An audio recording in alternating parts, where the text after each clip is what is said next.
let's look forward to who the opposition is and who it looks like it's going to be as kind of like the field is starting to materialize here. So we see the Stop the Oligarchy tour. I don't know if you've seen that. I've been seeing that. Yeah. Okay, so Bernie and AOC have been a part of that. So Bernie's probably going to be a little too old to run. So he's propping AOC up. Yeah, I think that might be what's happening there. So I'm curious, just real quick, your opinion. I'm not sure, but one could I'll look that up, but just generally give me your opinion on her and what you know. I love AOC. Okay. She's 35. That's what I thought. Okay, so I've been waiting for her to be the right age. My ideal ticket, if you think who I would ideally be together, would be AOC and Pete Buttigieg together. But that would never work here in America, or at least not now. Yeah. There's no way that we're going to go from this to a female president with a gay vice president. Yeah. It's just, not only a female Hispanic president with a gay vice president. But what I think is happening, because again, I love. Let me start with her. I love the fact that she grew up humble. She grew up poor, essentially. Not poor. She grew up in a lower middle class family. Her family tried hard, and then she wound up having to move in with her cousins, and they all had to live together.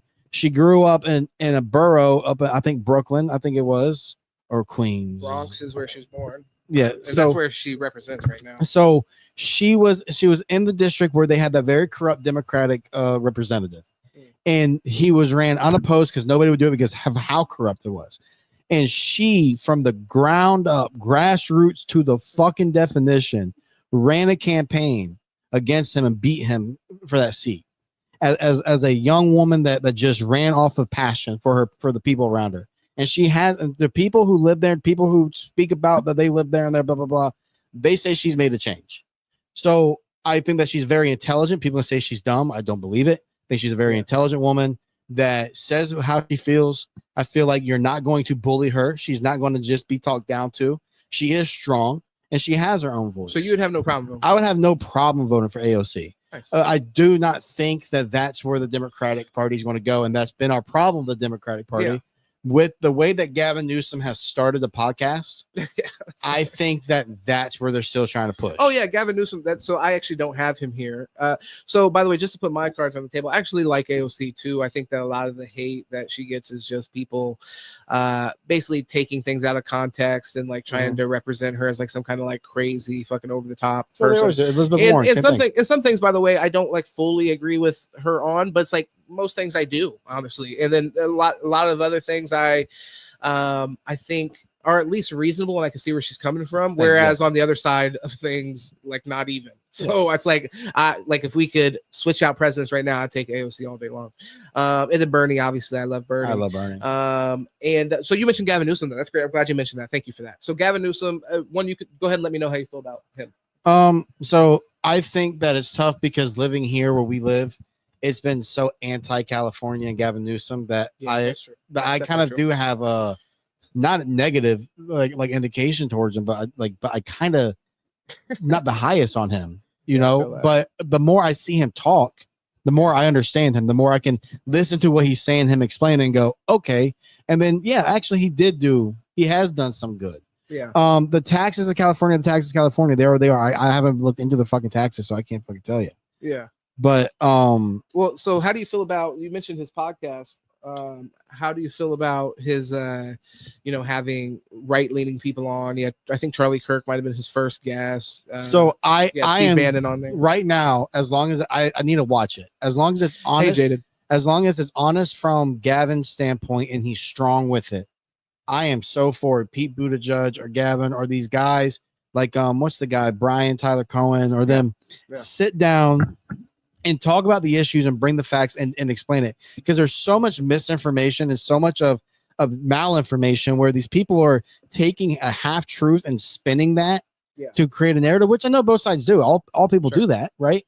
But it's so far that it takes so much nuance and conversation to get through it that I'm glad that there is a platform to where, hey, come on, you're the person who spreads all this shit.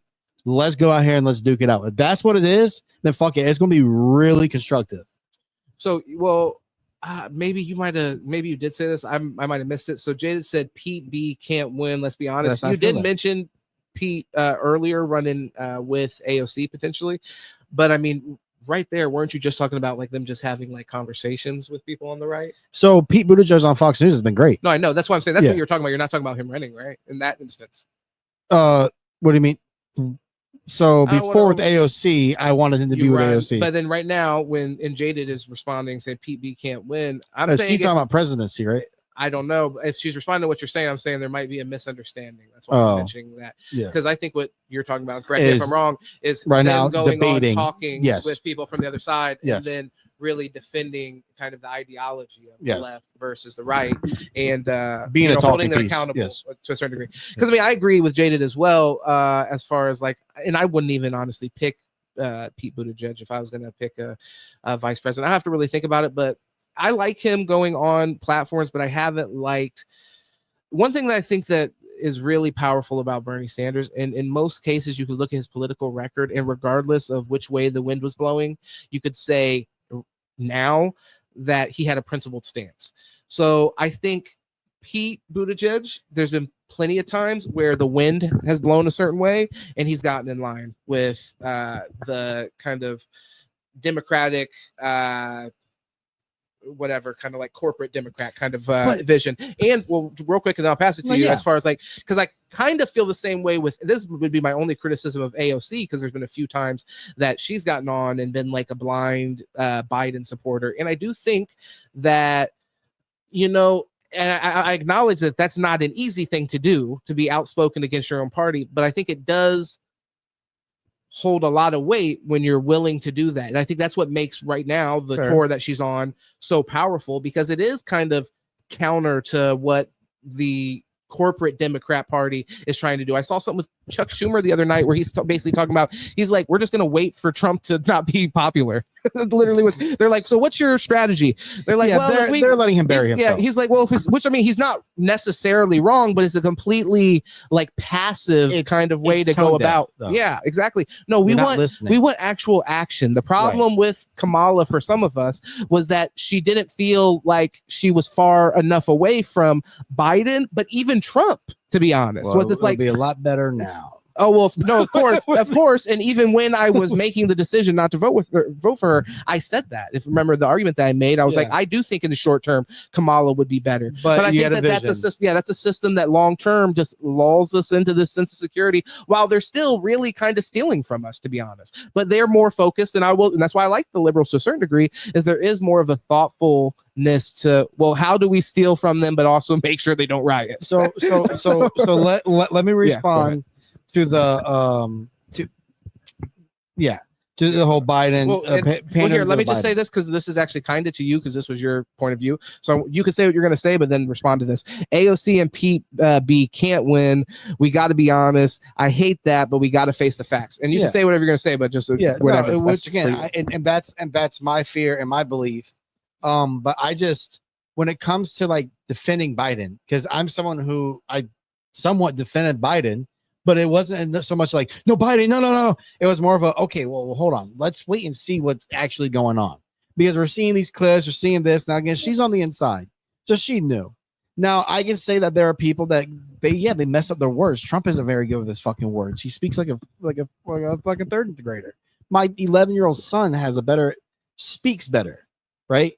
So I don't know. I don't think that she just kind of just rode the wave, but I get what you're saying. You kind of have to go with the party, and you don't want to, because you want someone who's going to stand on the edge. No, and the thing is, and it's not that I don't understand that, but it's like you get kind of extra credit for being willing to stand on your own and say, and I agree with that. And I agree with that. Yeah, and get kind of the martyr sense. But again, I also, and I know you understand the whole, you have to play the political game, and that's what I feel like the conservatives, not even conservatives, but the MAGA Republicans aren't understanding about politics.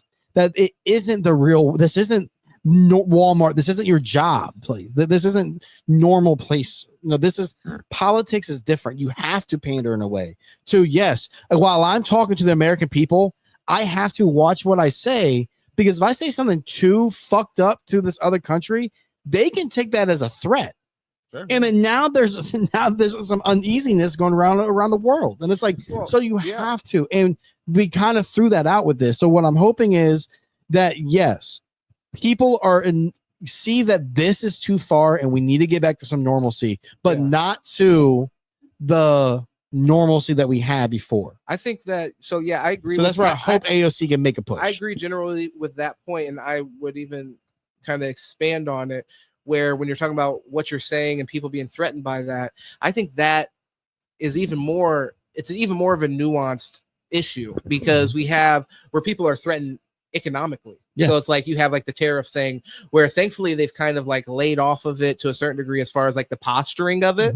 But it was like every day we were hearing the market, and the main thing that we were hearing these tariffs being put on and really being flexed on were our main allies. And one of our, and I talked about it on the other pod I did, but one of our main strengths and something we should not take for granted as the United States of America is we are surrounded by allies. Which are dependent on us. So and it is true to a certain degree what Trump says as far as like the dependency on our economy, but that's not a bad position to be in.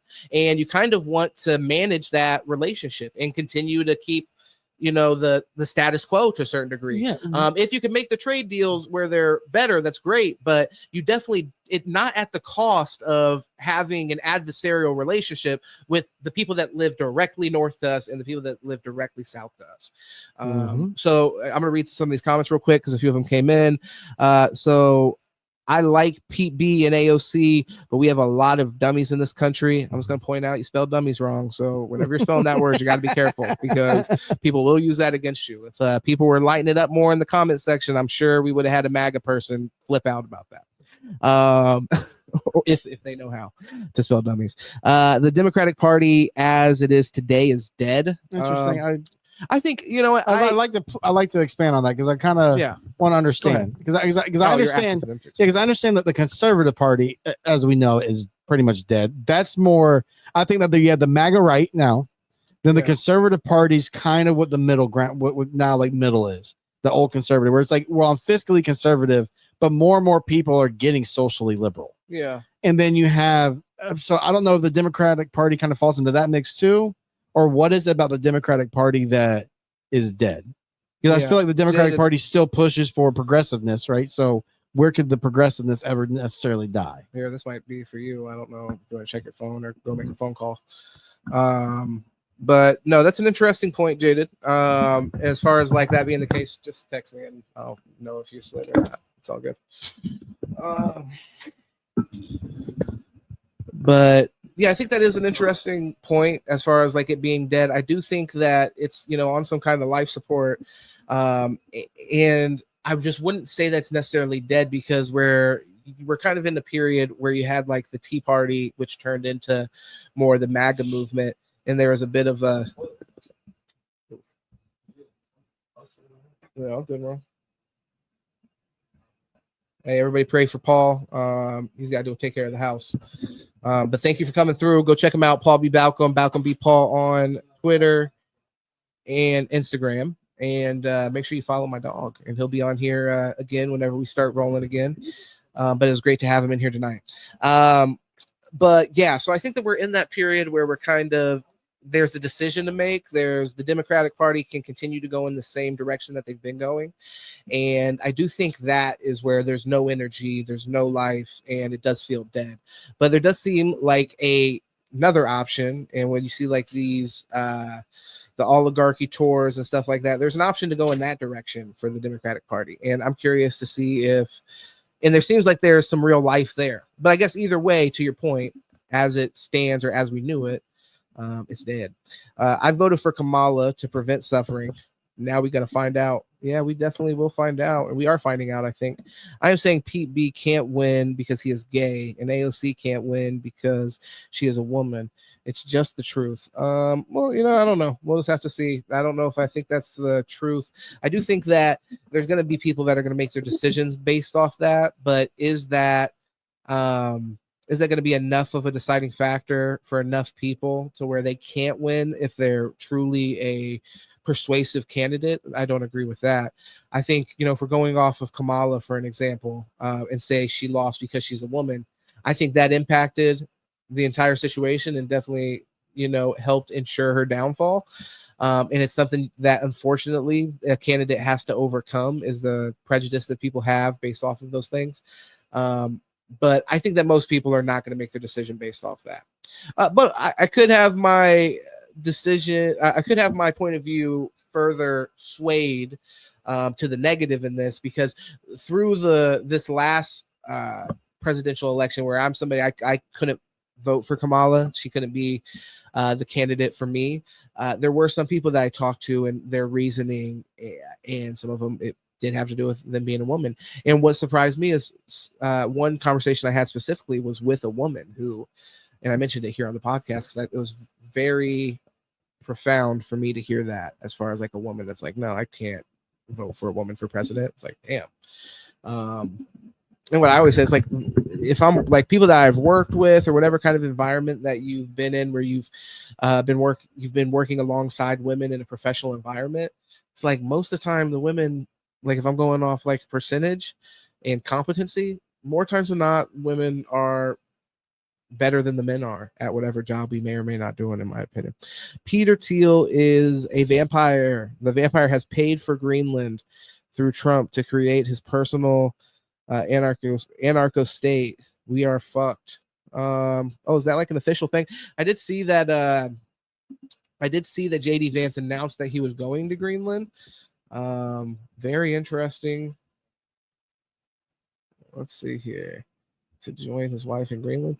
So I don't see any news that says that they've paid for it or whatever, or come to some kind of like agreement in principle.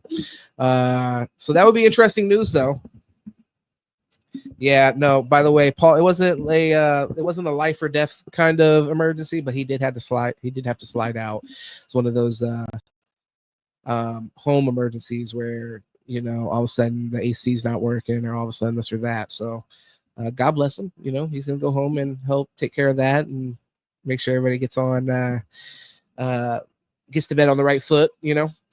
So let's see here. What else do we want to get through? I just had a few other things that we need to. So we were talking about to stop the oligarchy. We were talking about Gavin Newsom. For me, Gavin Newsom, I can't really consider him as an option.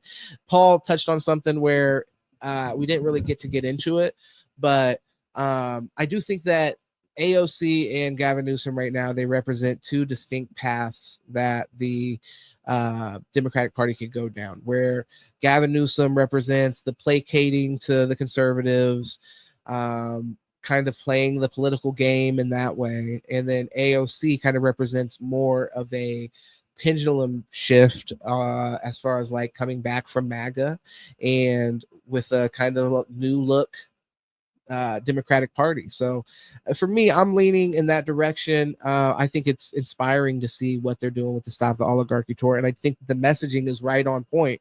That's exactly what we need to be focusing on as far as like mobilizing people. And that's what Kamala didn't do, by the way. There was not really any kind of like mobilization aside from like against Trump, which I think people had kind of just grown some fatigue around that being the grounds that we're going to battle on is, oh, Trump's bad. Like, at least we're not as bad as Trump. People have been voting for the least of two evils for fucking 20 years now. Like, they were just tired of making that decision. So they're like, I want to vote for the worst of the two evils, see what happens.